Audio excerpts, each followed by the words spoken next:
फिरदौस आशिक अवान जो हैं, सबसे पहले तो ये है कि वो फ़रार नहीं हुई हैं, बल्कि कुछ दिन पहले वो दुबई जाना चाहती थीं, लेकिन पाकिस्तानी पासपोर्ट पे उनको जाने की इजाज़त नहीं मिली। जिन लोगों को अट्रैक्ट करने के लिए, पैसेंजर्स के लिए वहाँ पे जो है ना डांस करने के लिए 2 डांसिंग क्वीन्स रखी गई। अस्सलामुअलैकुम माय सोशल मीडिया फैमिली, उम्मीद करती हूँ कि आप सब लोग हिफ्ज़-ओ-अमान के साथ होंगे, खुशबाश होंगे। 2 खबरें इंतहाई इंपॉर्टेंट आपके साथ शेयर करनी है, क्योंकि बहुत सारे लोग हमसे कह रहे थे इन दोनों खबरों की हमें सच्चाई बताएं। पहली खबर जनाब आली ये है कि फिरदौस आशिक अवान के हवाले से एक र्यूमर फैल रही है, क्योंकि एयरपोर्ट पे उनको कैप्चर किया गया है और कहा यह जा रहा है कि जैसे कि आजकल पकड़ धकड़ हो रही है पीटीआई के वज़रा की, तो कुछ लोग ये र्यूमर उड़ा रहे थे कि फिरदौस आशिक अवान जो है वो भाग गई हैं, फ़रार हो गई हैं। और ये भी कहा गया था कि कुछ दिन पहले वो अपने पाकिस्तान के पासपोर्ट पे जो है वो फ़रार होना चाहती थी, जिसकी वजह से उनको रोक लिया गया था और फिर बाद में ये इल्ज़ाम लगा दिया गया कि वो अपने ब्लू पासपोर्ट पे जो है अब वो फ़रार होने में कामयाब हो गई हैं। और जाने से पहले उन्होंने अपना एक वीडियो बयान भी जारी किया है। लेकिन मैं आपको सच्चाई बताऊंगी कि क्या वो फ़रार हुई हैं या वो वैसे गई हैं, और फिरदौस आशिक अवान अब क्या कानूनी कार्रवाई या कानूनी चाराजोई करने जा रही हैं, ये सब कुछ आज के वीडियो में बताऊँगी। दूसरी खबर इंतहाई इंपॉर्टेंट है, वो ये है कि आपको याद होगा पुराने ज़माने की एक फ़िल्म मुझे याद आ गई है, अमिताभ बच्चन की एक फ़िल्म थी सूर्यवंशम। उसमें वो एक बस ले लेते हैं और पुरानी और खटारा बस में कोई बैठता नहीं है, तो उस बस में अट्रैक्ट करने के लिए पैसेंजर्स को वो क्या करते हैं कि लेडी कंडक्टर रख लेते हैं, और वो लेडी कंडक्टर बड़ी फजूल हरकतें करती है, जिसकी वजह से वो लोगों को अट्रैक्ट कर पाती है, लोगों को सेड्यूस कर पाती है। और उसके बाद जो है ना लंबी लंबी लाइनें लग जाती हैं और लोग मुंह मांगे दाम भी देते हैं और टिकट के पैसे भी पे करते हैं। तो ऐसा ही वाक़या पाकिस्तान की तेज़ गाम में पेश आया है, जहाँ पे लोगों को अट्रैक्ट करने के लिए, पैसेंजर्स के लिए वहाँ पे जो है ना डांस करने के लिए 2 डांसिंग क्वीन्स रखी गई। और क्या वो वाक़या हुआ और किस तरह से अब उनको जुर्माना होगा और क्या ये सारा वाक़या, ये आज के वीडियो में आपके साथ शेयर करूँगी। तो चलिए शुरू करते हैं पहली खबर से। लेकिन उससे पहले हमेशा की तरह एक रिक्वेस्ट ये है कि अगर अब तक आपने मेरे चैनल को सब्सक्राइब नहीं किया तो जनाब वाली कर लीजिए। पहली खबर मैं आपके साथ शेयर करती हूँ कि फिरदौस आशिक अवान जो हैं, सबसे पहले तो ये है कि वो फ़रार नहीं हुई हैं, बल्कि कुछ दिन पहले वो दुबई जाना चाहती थीं, लेकिन पाकिस्तानी पासपोर्ट पे उनको जाने की इजाज़त नहीं मिली, जिसके बाद उनको वापस उनके घर रवाना कर दिया गया। उसके बाद काफ़ी दिन उन्होंने खामोशी इख्तियार किए रखी, किसी को भी अपना नैरेटिव नहीं दिया। फाइनली अपने ब्लू पासपोर्ट पे वो दुबई जो है वो रवाना हो गई हैं। एयरपोर्ट पे खड़े होकर उन्होंने अपना एक वीडियो बयान जारी किया, जिसमें उन्होंने ये कहा, पहले उन्होंने ट्वीट किया और जिस वक्त वो एयरपोर्ट पे थी तो वहाँ से ही उनका वीडियो बयान भी आया, और वहीं से उन्होंने एक ट्वीट किया जिसमें उन्होंने लिखा कि रोक सको तो रोक लो। और फिर उसके बाद जो है उन्होंने कहा कि जितने भी लोगों ने मेरे हवाले से गलत खबरें फैलाई हैं मैं उनके खिलाफ़ कानूनी चाराजोई भी करूँगी। उन्होंने कहा कि उन्होंने मेरे खिलाफ़ प्रोपेगेंडा किया, मेरे बारे में गलत खबरें फैलाई, इसलिए मैं उनके खिलाफ़ जो है वो अब एक्शन लूँगी, और मैं अपनी टीम को पीछे बोल के जा रही हूँ कि वो उनके खिलाफ़ कानूनी चाराजोई करें। और फिर उन्होंने अपना एक वीडियो बयान जारी किया। उस वीडियो बयान में उन्होंने क्या क्या कहा, खुद ही सुन लीजिए। बिस्मिल्लाहिर्रहमानिर्रहीम।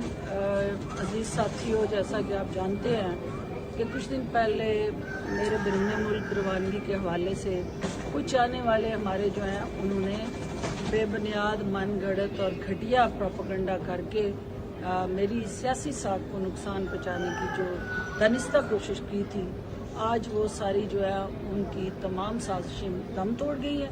और अल्हम्दुलिल्लाह आज मैं अपने ऑफिशियल पासपोर्ट पे ही उसी पासपोर्ट पे जिसके हवाले से उन्होंने प्रोपेगेंडा किया कि मैं सफ़र नहीं कर सकती, आज मैं उसी पासपोर्ट पे जो मैं इस्तेहकाक है एज एक्स-मैंने उसी पे सफ़र कर रही हूँ। और ये बोर्डिंग पास जो है मेरा, क्योंकि जिस मकसद के लिए मैं जा रही हूँ बलूचिस्तान के अवाम को रिलीफ देने के लिए, वहाँ पे दुबई में एक वुमेन एम्पावरमेंट पीस का कोर है और मैं उसमें पाकिस्तान की नुमाइंदगी कर रही हूँ। तो मैं उन तमाम नादानों को ये कहना चाहती हूँ कि मैं जा रही हूँ, रोक सको तो रोक लो। और जिन्होंने ये बेबुनियाद खबरें चलाई थी उनके खिलाफ मैं कानूनी चाराजोई का हक महसूस रखती हूँ। अपनी लीगल टीम को मैं वो तमाम दे चुकी हैं अथॉरिटी कि वो सोशल मीडिया हो, इलेक्ट्रॉनिक मीडिया हो, जहाँ जहाँ ये प्रोपेगेंडा किया गया उन सब का कानूनी तौर पे हम लाजमालजा करने जा रहे हैं। और मैं सिर्फ ये कहना चाहती हूँ कि डॉक्टर फिरदौस जो है वो डर के छुप के।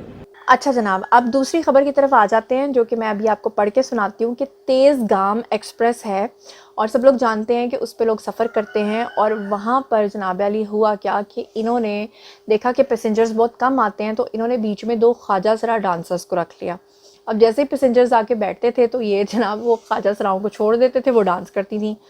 तो अब क्या हुआ कि वहाँ पर ये जो डांसिंग क्वींस थी, इसके बाद ट्रेन चलाने वाली जो निजी कंपनी है उसने पाकिस्तान रेलवे को करोड़ों रुपए की अदायगी भी रोक दी। अच्छा जी, ये खबर जो है ना ये ARY न्यूज़ ने दी और उन्होंने कहा कि तेज़ गाम की जो डाइनिंग कार का एक स्पेशल पोर्शन है, जैसे हम लोग जाते हैं ना बिजनेस क्लास में सफ़र करते हैं, कैसे करते हैं, तो तेज़ गाम में डाइनिंग कार है। डाइनिंग कार में जनाब आली रक्स की महफिल के बाद किराए की मद में एडवांस रकम जमा नहीं कराई गई, जबकि निजी ऑपरेटर एडवांस बुकिंग की मद में करोड़ों रुपए मुसाफिरों से वसूल कर चुका था। यानी मुसाफिरों से ये पैसे लेते रहे, आगे इन्होंने कोई जमा नहीं कराए। ताहम महकमा रेलवे को जमा जब रकम नहीं कराई गई तो उसके सिलसिले में महकमा रेलवे को करोड़ों रुपए का नुकसान हो गया। इधर रेलवे पुलिस ने तेज़ गाम एक्सप्रेस ट्रेन में ख्वाजा सराओं को बुलवा के डांस करवाने वाले दो अफराद को गिरफ्तार कर लिया और वफाकी वजीर रेलवे की जानिब से तेज़ गाम की डाइनिंग कार में डांस के वाक़े का सख्त नोटिस भी ले लिया और इसके बाद रेलवे हकाम के NCS कंपनी को जारी वार्निंग नोटिस के बाद तेज़ गाम वाक़े में मुलव्विस दो अफराद को गिरफ्तार भी कर लिया और गिरफ्तार अफराद में ट्रेन मैनेजर राना अजहर और डाइनिंग कार का मैनेजर अरसलान जो है उसे तफ्तीश भी इन्होंने शुरू कर दी और डांस पार्टी के इनकाद में मुलव्विस अफराद को भी उन्होंने जो दूसरे लोग भी उनके साथ नाच नूच रहे थे उनको भी गिरफ्तार कर लिया।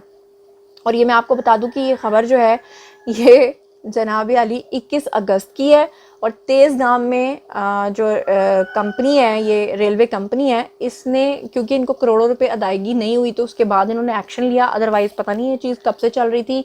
अगर किसी ने इस डाइनिंग कार में सफ़र किया हो, अगर किसी ने इन ख्वाजा सराओं को वहाँ पे डांस करते देखा हो या कोई ऐसा पैसेंजर जो इनके साथ सफ़र कर चुका हो और जो इस सारी चीज़ का आई विटनेस हो, प्लीज़ कमेंट सेक्शन में आके मुझे बताएंगे क्या ये जो खबर मैंने शेयर की है इसमें कितने % हकीकत और सदाकत है।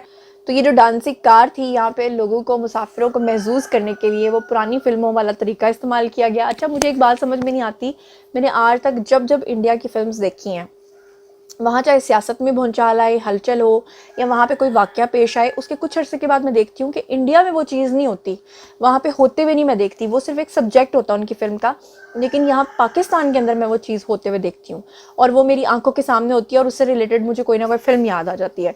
क्या आप लोग भी ऐसा महसूस करते हैं या समझते हैं? इस बारे में मुझे बताइएगा। अब आपकी बारी है जनाब, मैंने आपको दोनों खबरें दे दी हैं, कमेंट सेक्शन में आइए और मुझे बताइए कि आप लोग क्या समझते हैं कि जो फिरदौस आशिक अवान है, क्या उन्होंने जो ब्लू पासपोर्ट पे सफ़र किया वो सही किया, या वो जो कानूनी चारा जो करने जा रही हैं वो सही है, या उनके हवाले से जिन लोगों ने प्रोपोगंडा किया उसके बारे में आप क्या समझते और सोचते हैं? और ये भी बताइए कि जो डांसिंग कार है, वो डांसिंग कार तो PK में थी, ये डांसिंग ट्रेन है, इसके बारे में आप लोगों का क्या ख्याल है? जो भी आप सोचते हैं, समझते हैं, आइए कमेंट सेक्शन में शेयर कीजिए। मज़ीद खबरें, व्लॉग्स, इंटरव्यूज़ और सियासी तस्वीर जानने के लिए मेरे साथ कनेक्टेड रहना हरगिज़ मत भूलिएगा। चैनल को सब्सक्राइब कर लीजिएगा। अपना बहुत ख्याल रखिएगा। अल्लाह निगहबान।